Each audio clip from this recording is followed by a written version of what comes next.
خپل احتجاج کوو او بیا به مو روډ ته راوځو. بسم الله الرحمن الرحیم. مونږ نن الیزای هسپتال کې اپریشن تھیټر مخکې ته ویلوړ یو. مو سره یوه مسله وشوه وړکې زخمي شو او دلته مو الیزای هسپتال ته راوړلو. مشولوي کوم نه د سرجنون دي ډېر ښه ټریټمنټ یې وشو، ډېره ښه عمله دی. مو ډېر اپریشیټ کوو مو خپل الیزای هسپتال.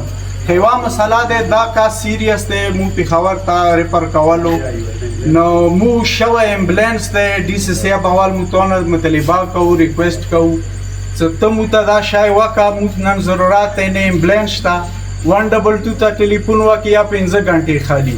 نن مو دا ټول ینګ جنریشن اگر شي یو څټه زخمی پروت دی. ای سی ډي سي صاحب تونه مو پر زور مطالبه کوو. مو شوی هغه د الیزای سرکل ته لیزای ټو چپري دوی ته ډېر رشد ضرورت دی د امبولانس شوی دی کاغذو کیا شوی دی.